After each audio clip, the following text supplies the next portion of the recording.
आपण ही दृश्य बघतोय, रोहित पवार यांचे सर्व कार्यकर्ते देखील या ठिकाणी जमलेले आहे। 8 तास रोहित पवार यांची ईडी चौकशी चालली आणि त्यानंतर आज आता रोहित पवार यांची ईडी चौकशी संपलेली आहे। या आधी सुद्धा ईडीने रोहित पवार यांना समन्स बजावलेलं होतं आणि त्यांना चौकशीसाठी बोलावण्यात आलेलं होतं आणि आज देखील रोहित पवार यांची ही चौकशी केली जात होती। आज सकाळपासून जर आपण बघितलं तर संपूर्ण राज्यभरात रोहित पवार यांची जी ही चौकशी केली जाते आहे त्या विरोधात आंदोलन उभारण्यात आलेलं आहे। अनेक ठिकाणी आंदोलनं करण्यात आलेली आहेत। मात्र आता 8 तास त्यांची चौकशी चालल्यानंतर देखील कार्यकर्त्यांची तितकीच गर्दी आपल्याला ईडी कार्यालयाबाहेर बघायला मिळते आहे। त्या ठिकाणी देखील सर्व कार्यकर्ते जे आहेत रोहित पवार यांचे जमलेले आहेत आणि मोठ्या प्रमाणात घोषणाबाजी ही केली जाते आहे। सरकारचा निषेध एकीकडे केला जातोय। यावेळेस सर्व कार्यकर्त्यांनी रोहित पवार यांना उचलून धरलं असल्याचं आपण बघतोय।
भेट होणार बघा, ऐकू आले तिथे।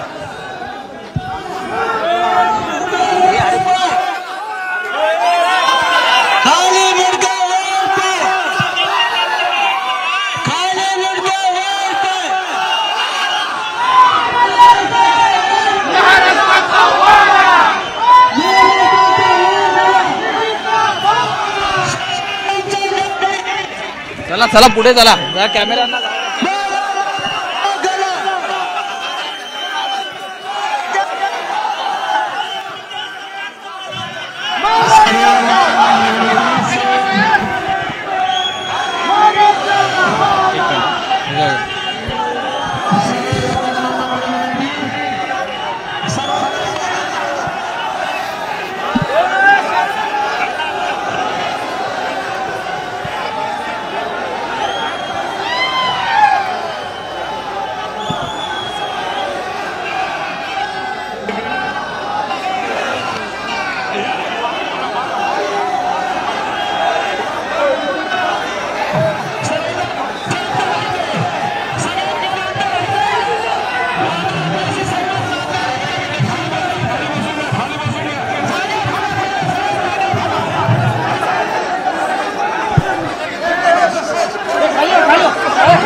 खाली बसो, खाली बस, खाली बसा जिथे दादा बस ना खाली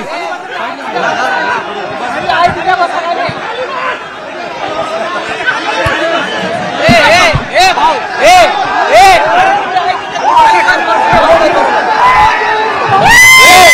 खाली बस, खाली बस, पोरा पोरा खाली बस की, खाली बस की, खाली बस की, खाली बस बस खाली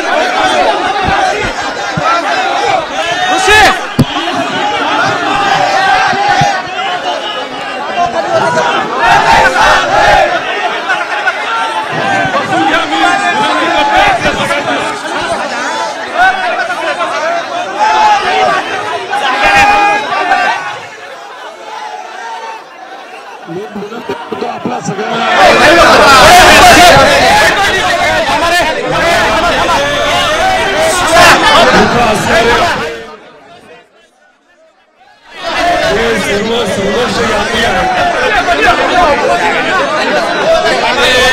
महाराष्ट्राच्या कानाकोपऱ्यातून आलेले जे सर्व सामाजिक कार्यकर्ते